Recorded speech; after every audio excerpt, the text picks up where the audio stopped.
Yeah, it's like fucking Rohan. Gondor will answer the call. And like, fuck off, no. What's the cloud anyway? And welcome to Dev Chat Chads. I still, Hello, nice to yeah, be here. thank you. So, tell us about yourself. You're not a developer, are you? Well, there's a history around that, but no, professionally, no, I'm not a developer. I'm the, I wouldn't say the lifelong enemy of developers, but I do know developers don't like us. I'm the marketing guy. Both my undergraduate and postgraduate degrees were on dev work. So my undergraduate was computer science, and my postgraduate was management information technology. So in theory, my whole education, like 10 plus year in education, in the educational system and everything, I was destined to be a developer. Then luck and life got me away from it, and here we are now. So yeah, I'm the marketing guy. Nice. Yes, yeah. Yeah, I bet many developers would like to escape at this point. Well, with AI and everything's going on, I don't blame you. You guys had your time like a couple of years ago, like the salaries were skyrocketing. Like it was difficult to find a job with less than 200K in the US and Canada. But right now, yeah, it's a tough market out there. Outside of money, I think it has gotten very weird as a market. Oh, absolutely. Absolutely. Yeah. I live it every single day.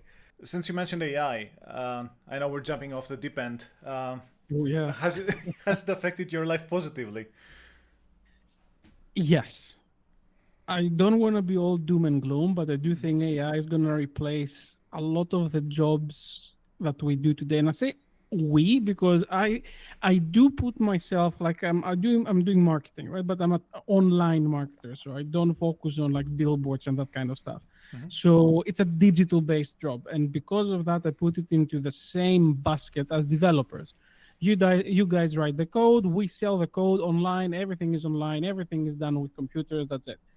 And I do think both of us are going to be replaced at some point, at some percentage by AI. It's Mhm. not necessarily going to fully replace us as employees or what we do as people, but it's definitely going to change how we do things and what we do. At least with code, it's not the best solution, but the fact that it has empowered so many people to think they're better developers than they are, it's very concerning. And I'm not saying it from a latest point of view. It's just like if you're not a good enough developer, you don't understand what you get is garbage, and that can create problems. True, yes, but at the same time, I think it's opening a lot of opportunities. And let me explain why I'm saying that. Um, I've been reading quite a few blogs lately around this sort of subject, and apparently, up until a couple of years ago, every single year, the pool of people that could code was doubling every single year. Mhm. So it was becoming a bigger and bigger and bigger and bigger industry and market. This has stopped now. This has stopped because people can still create software, shitty software, but software Yeah. by using AI. Like how many people you see them on social? Oh, look, I created this plugin just by using ChatGPT. It's absolute garbage, but it's something. And at the same time, a lot of juniors, when they actually go into the industry, they don't like they do stuff, but they don't know why and how. So they don't know how to code. They know how to use the AI stuff. So some people might argue that right now might actually be the best time to learn to code, actual code, Yeah. because in a couple of years, I don't think there's gonna be senior engineers out there, and companies will still need them. And like you said, I truly think it's very competitive to, as a junior developer to get anywhere right now because of how the market is. Yeah, But it's also generally the best time to get into development and learn how to code because even Copilot, you can just throw a function at it. And if you actually care, you can actually say, hey, can you explain this code to me? And actually does a code walkthrough. You never had that. You actually had to pay a senior developer to say, hey, this code is doing this function is doing that. And if you go into it with kind of the mindset that I want to learn and please show me something or explain me something, and not with the mindset I'm just going to throw some garbage together and upload it, it's amazing. Even for me, because Well, I'm not exactly dyslexic or anything, but I have really hard time remembering syntax. I don't remember how to do a for each. But with something like Copilot, I know I need to use a for each and it can generate the syntax for me. I never had that. It's good. Like it makes our life easier for everyone involved, which is it's a good thing. It's a good thing. Yeah, my biggest concern really is that because there's a lot of money going into garbage AI software, that we're heading into another market crash. Because I think AI is going to stay. It's not like that. It actually has many more uses. It's just that the perceived value we get out of it is going to be much worse. This is what you're describing with the NFTs and the crypto and that side of things is happening right now with SaaS. It's extremely prominent. Like every random guy, like so how it was like a few years ago, everyone had a podcast. Oh, I have a podcast. Like every single white guy had a podcast. Then every single white guy was into crypto. Now every single white guy is into SaaS and has a SaaS. Hell yeah. Yeah, like everywhere.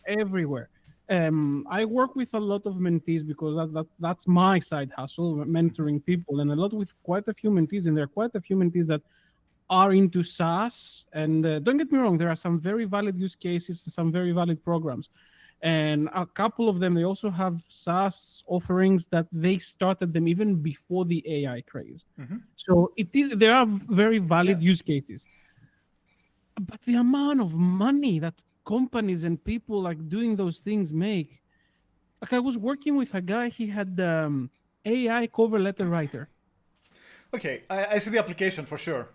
Yeah, exactly. Like it has an application, but the thing is, you could easily get it with a ChatGPT subscription or whatever. But I think a key thing that we are missing, I want to say we, I mean people that are into the industry, people that are aware of what ChatGPT is and its capabilities and what it does and how it works. Not everyone does. People don't know. So when they say, "Oh, a cover letter creator," and they see an AI powered one and whatever, they've heard AI on the news. They say, "Oh, I'm going to buy this." So suddenly, like, and we're talking about tens of thousands in monthly recurring revenue.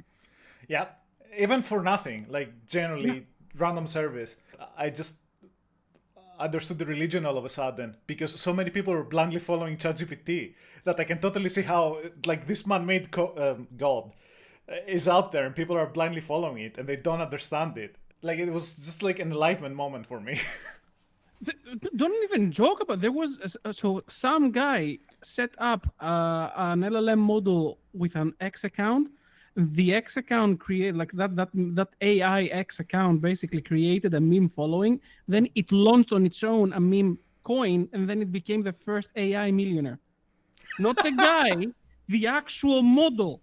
Yeah, and I struggle with it a lot because there's a lot of money on the table for sure, but I don't ethically feel right to go for it because even with meme coins.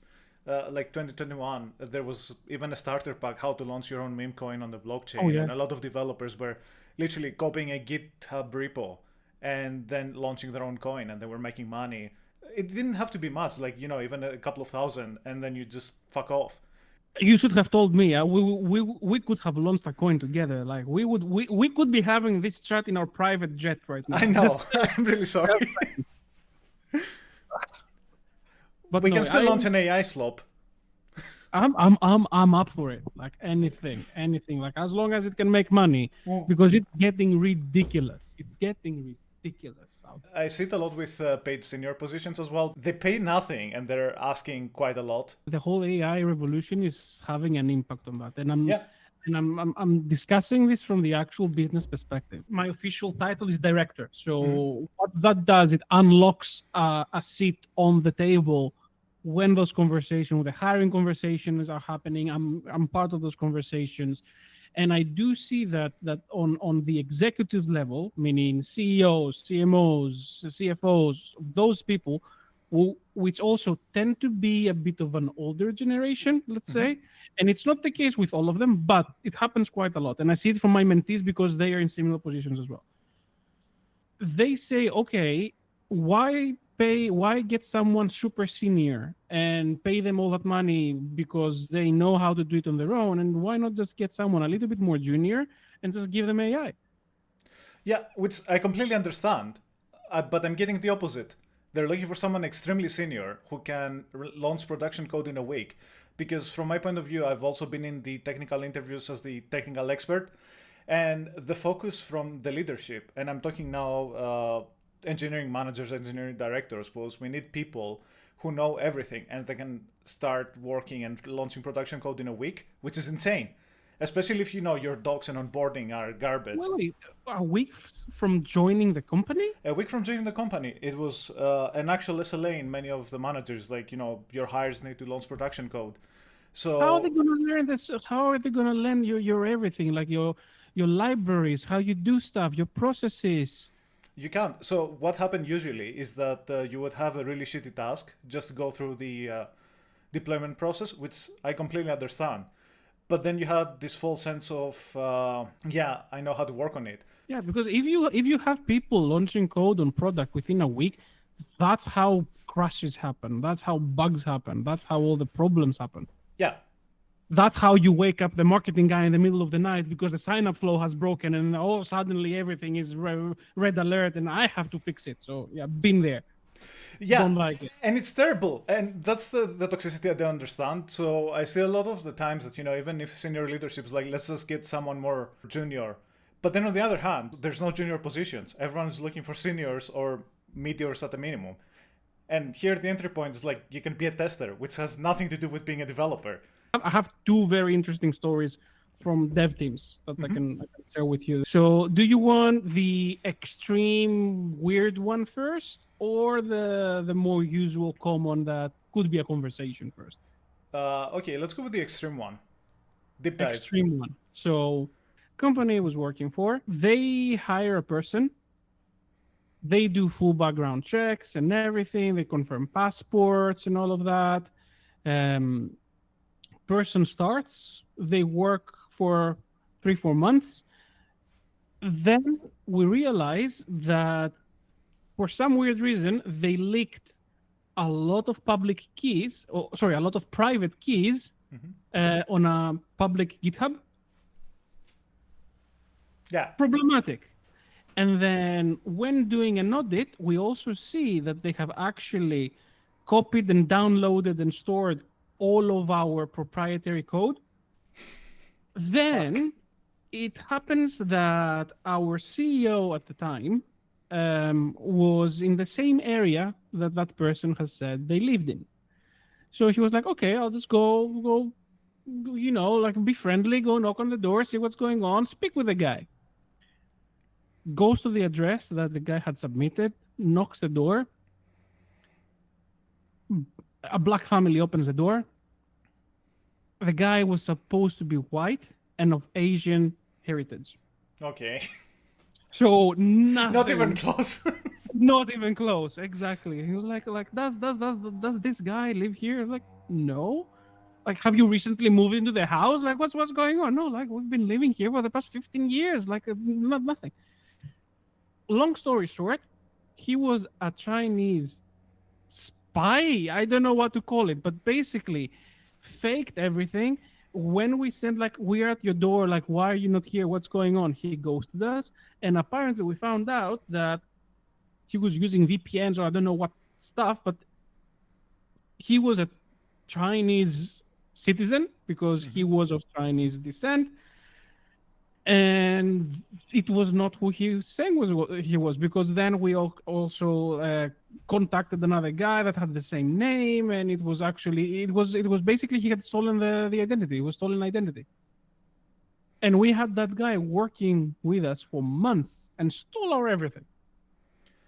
Surprisingly, something similar happened in a company I worked for back in the day.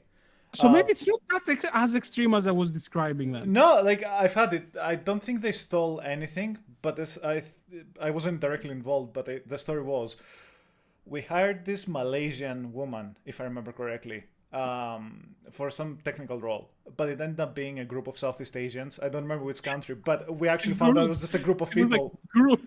Yeah. Yes. Not just one, but a group. The woman did exist. She had no anything to do with tech. It was just a bunch of tech workers in the background with the front as the woman. Unbelievable. Okay, so it's not as rare. Actually, that happened to us twice. And the other situation, they hired a guy for a senior position. Then they found out that he was junior, extremely junior as well. And then it was a nightmare trying to get rid of him, basically, because they couldn't justify his salary. He was a good guy. He could do stuff, but he was junior, nowhere near the level he was supposed to be. And he was being paid a shitload of money. And as a result, though, what do you do in that situation? Okay, you're not as senior as we thought. We're going to cut your salary at half. You don't do that. So... I mean, you could. I'm not sure if they would take it or go and scam a different company. Exactly, but yeah, it was a bit of a shitty situation, but yeah. Funnily enough, I had this exact same situation in another company I worked for as a dev. So this guy had a great CV. Studied in England in the industry for like 10 years. He worked for the national television provider in the Czech Republic as a backend developer. And because his CV and everything was such a powerful document, actually my manager decided to do the interview alone. She didn't involve me, she didn't involve anyone else. My manager came from a recruiting background and she was a great manager. I have no issues, but she was not technical. So she was your manager? Yeah. So she was managing devs? Yeah. But she wasn't a dev? No. It's quite common in some companies. It's another of those things that you get a non-technical person, but a people person managing developers, because developers are freaks and don't know how to communicate. I mean, I get that, but how is she gonna know if you're bullshitting her or not? She doesn't, and that's where the issue was. That she went into this interview, this guy was bullshitting her full on, and she hired him. In the interview, the guy would shit talk the TV provider, saying how their systems are terrible, and yeah. So he starts at a different product team than mine.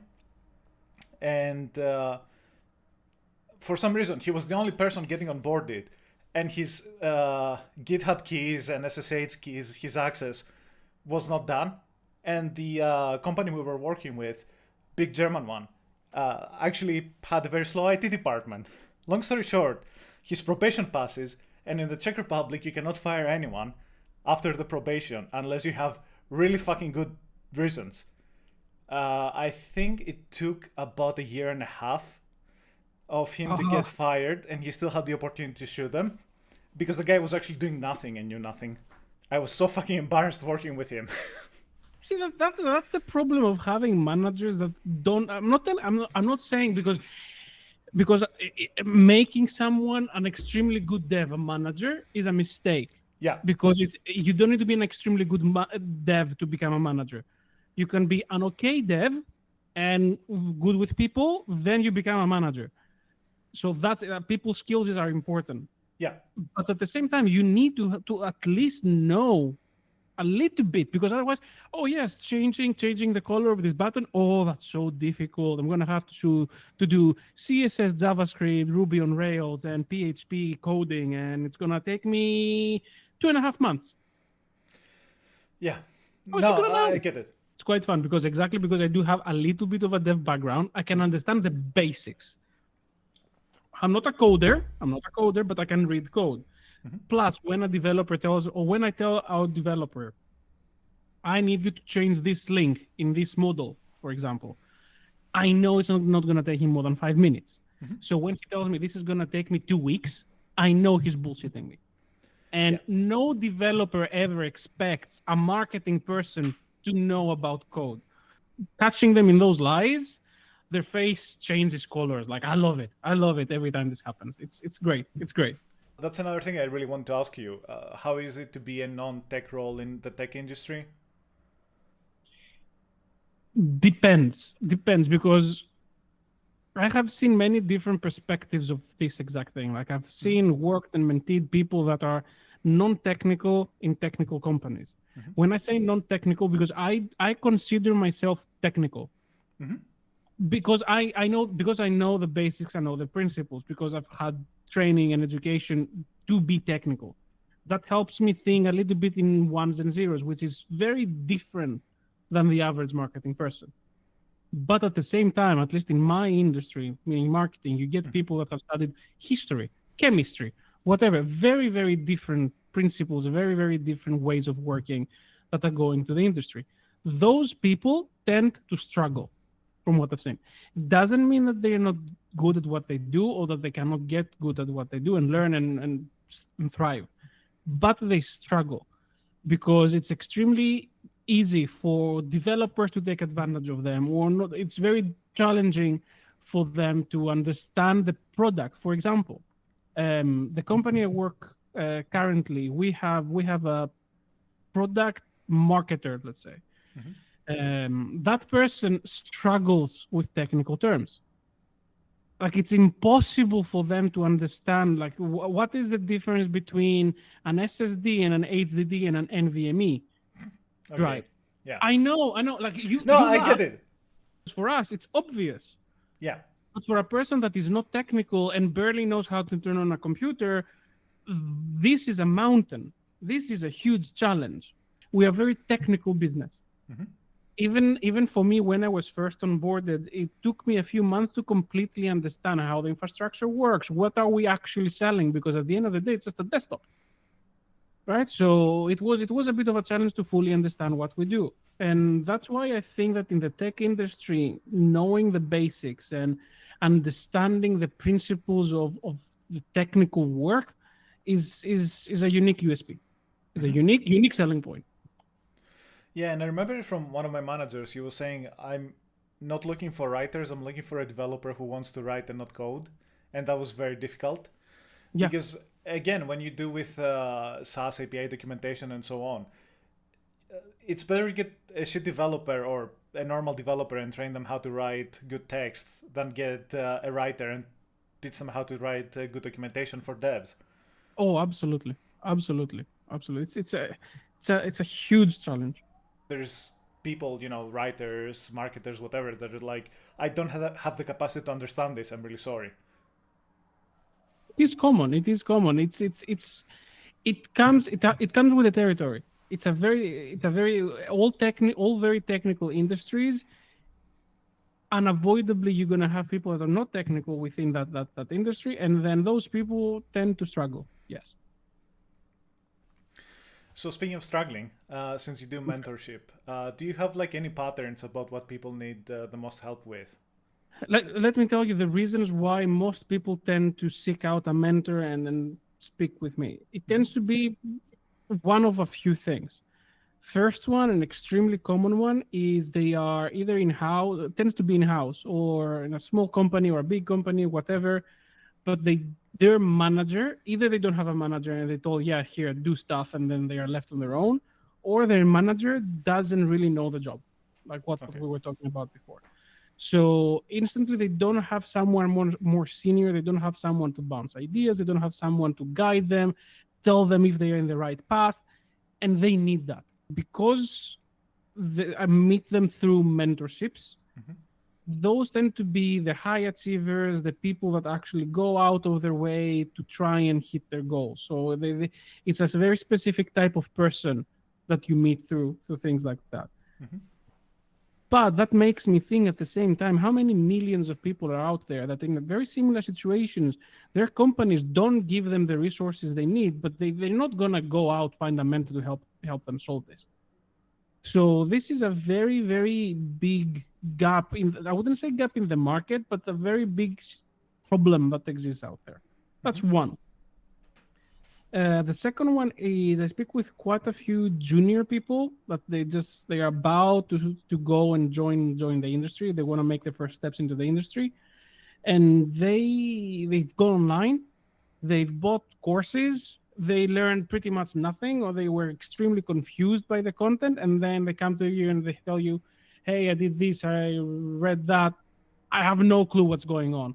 I think this has to do with the rise of influencers, at least in my industry, because you see a lot of like nobodies Just because they have 10,000 followers or whatever, suddenly they tell you, "Oh, I'm an expert. Buy my course." People go, they create those courses that are absolute garbage, and they try to tell people how to do a job. In reality, if you think about it, if they were so good at creating agencies or doing copywriting and making millions out of it and all of that, why would they go create more competition for themselves? Yeah. Like they are portraying themselves as geniuses, right? That they know everything, all the secrets of the universe. So if they are so smart, would they, and they have actually found the secret recipe that prints money, would they go share it with others? No, they wouldn't. I love it because a lot of them, when you challenge them on that, they say, "Oh, I want to do it for the community," or "I started poor and that's why I'm spreading the wealth," or "It's good to have competition," and it's like, fuck off. They're making their money by selling you the course. Yeah. That's how they make the money. It really bothers me because not only it's ruining the industry by giving people false hope and all that, but it's actually scamming the most vulnerable in our society. Let's be honest. Yeah. There is a guy called the president.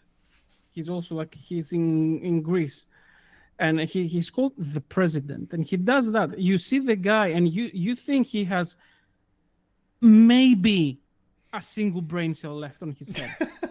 like his sentences are barely like comprehensible. Like it's bad.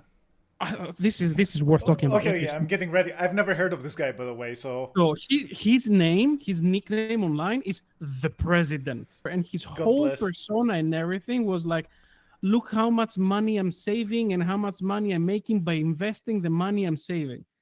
And his whole thing, he goes everywhere by bus. Doesn't, he says, because owning a car is a huge loss when you can just take the bus and save so much money.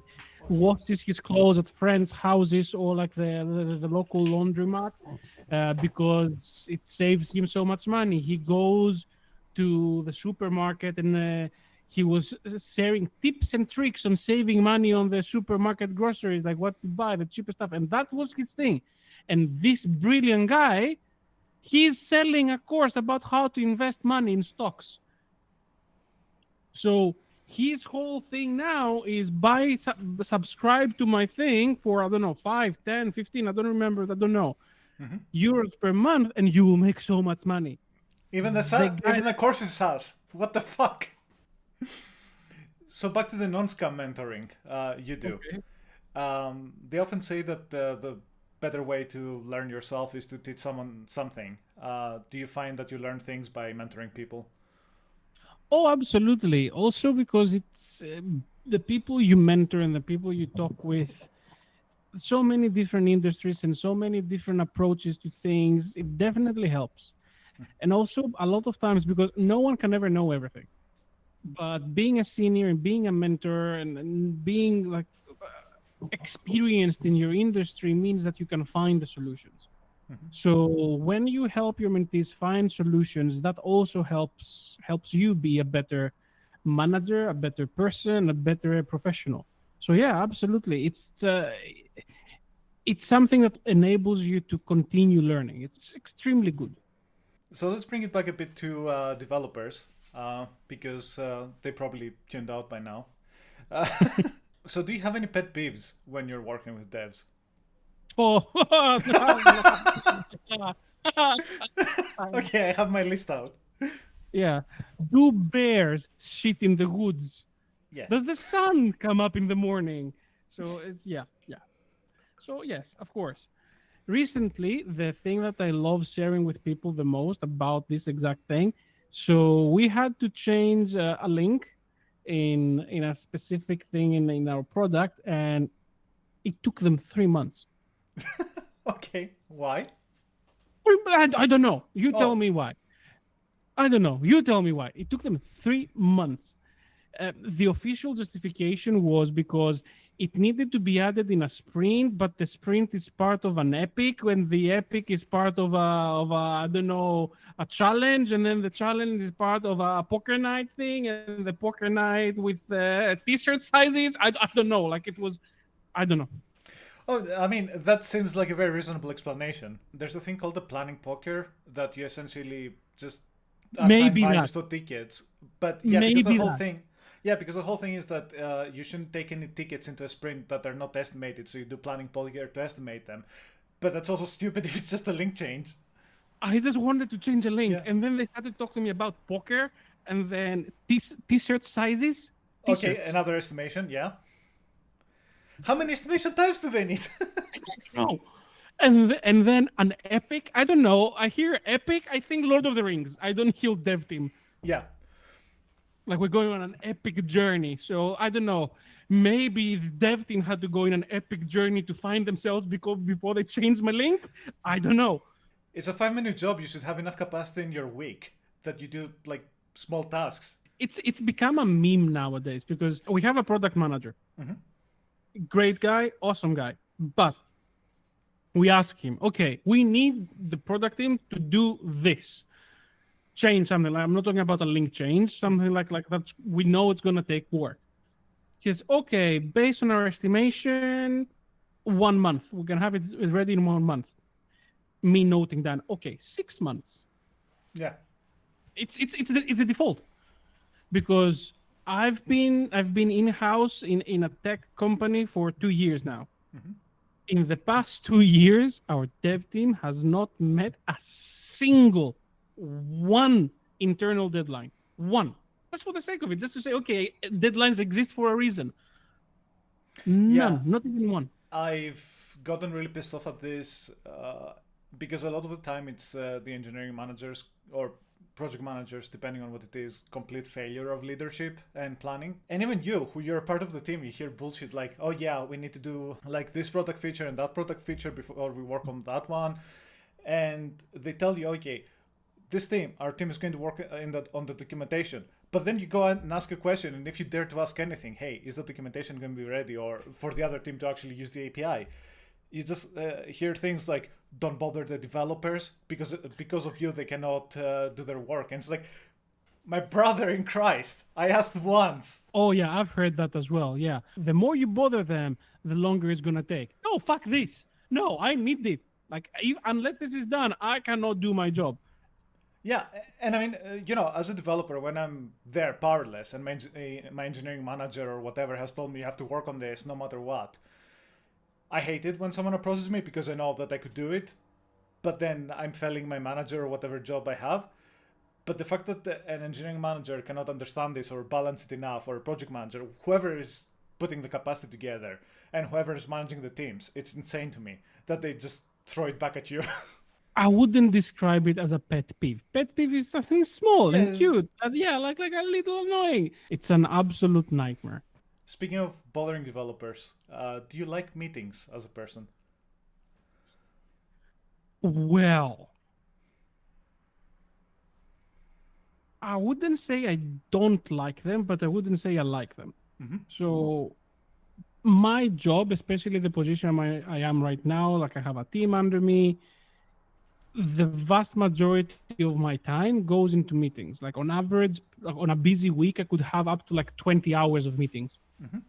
Meetings about this, meetings about that. Now, there are good meetings and there are meetings that could have been an email. The meeting that could have been an email that would just go there for absolutely no reason and just to, I don't know, just to be there, I dislike heavily. At the same time, I know that developers are famous about hating meetings, which I understand because a developer is better, his time is better spent doing code and doing work than being in a meeting. Especially because when you bring developers in a meeting, 99% of the times, they're not going to say not even a single word. They're just going to sit there and look. So leave the guys alone. That I understand. In my industry, not necessarily in my position, not industry, my position, meetings are a necessary evil. Like, you have to do them. No, I completely get it, and that's why I kind of wanted your take on it, because obviously with individual contributors, it's usually, yeah, leave me alone, let me do my job, but...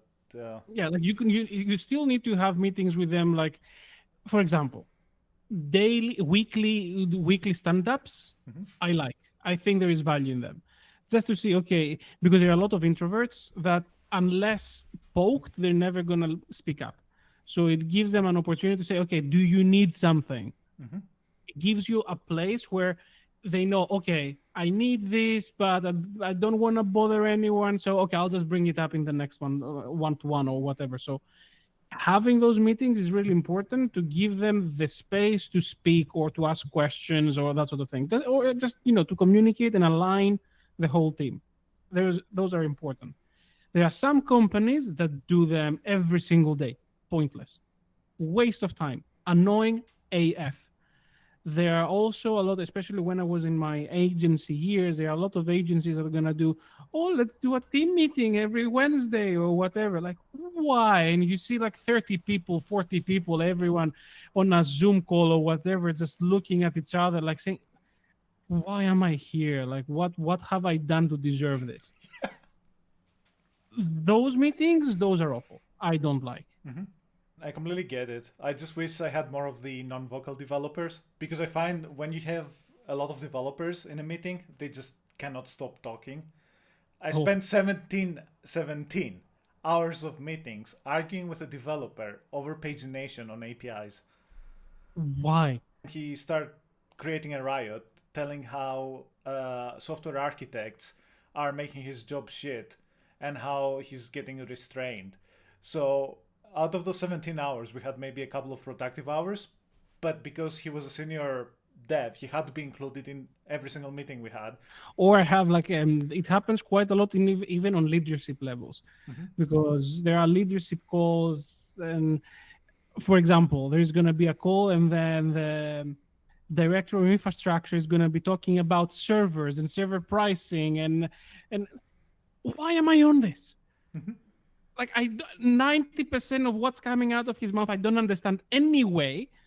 So why am I here?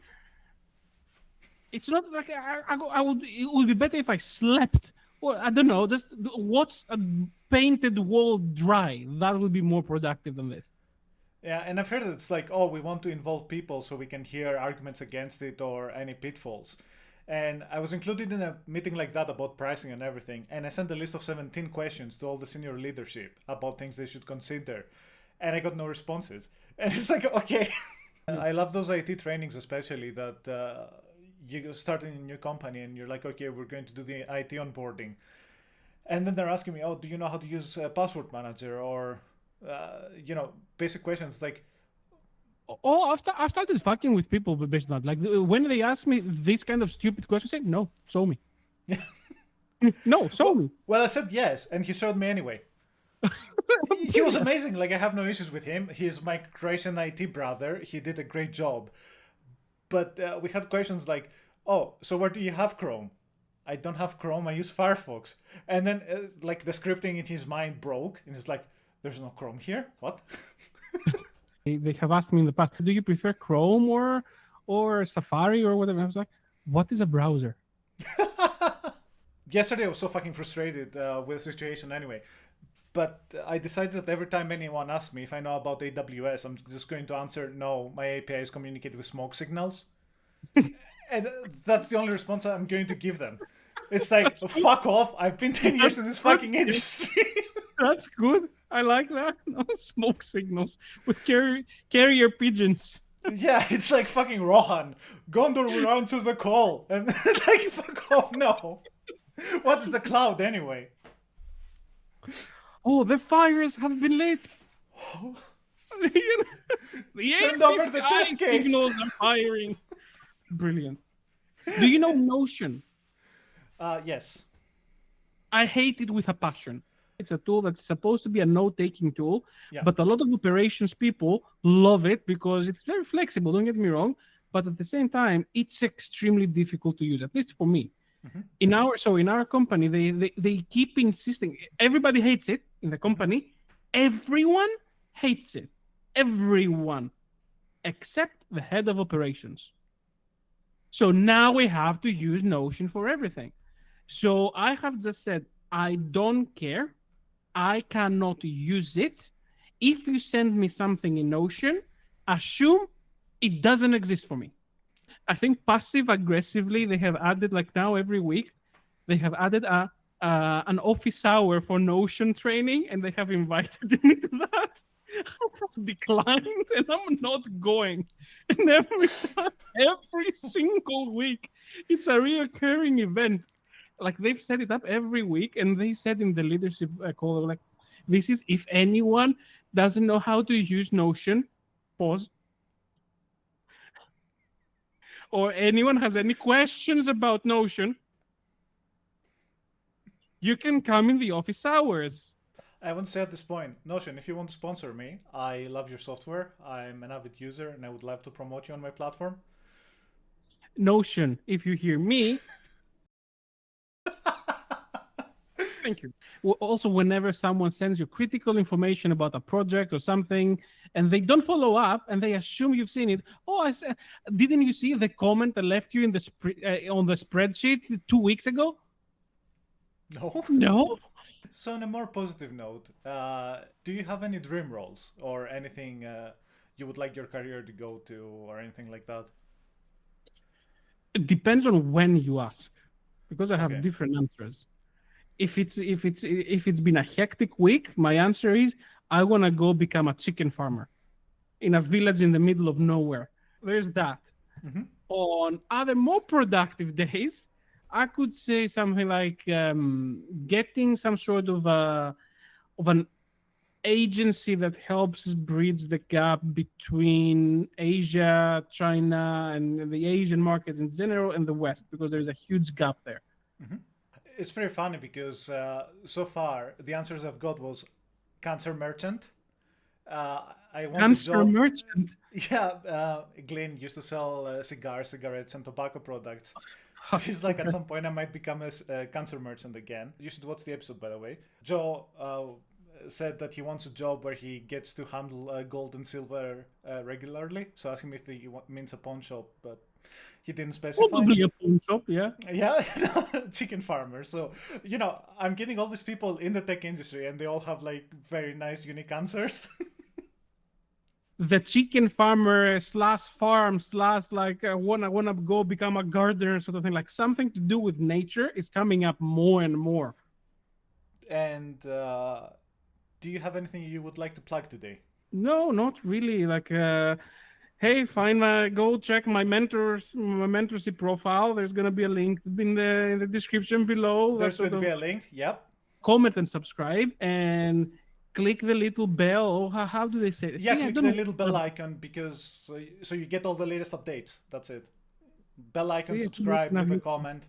so if you ever need any help with any marketing related stuff, there is my mentor link profile below. Go there. There's that. There. Perfect. Thanks again for coming here for a chat. Pleasure having me. No, pleasure being here. Pleasure being here. Thank you.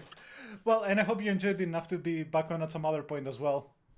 Oh, of course. Any opportunity I have to shit talk developers, I'll be there. There's going to be plenty more, and maybe even a panel with developers. Cool. That's going to be fun. Yep. Fireside chat, and then we just see who ends up in the fireplace. All right. Thank you. Potato.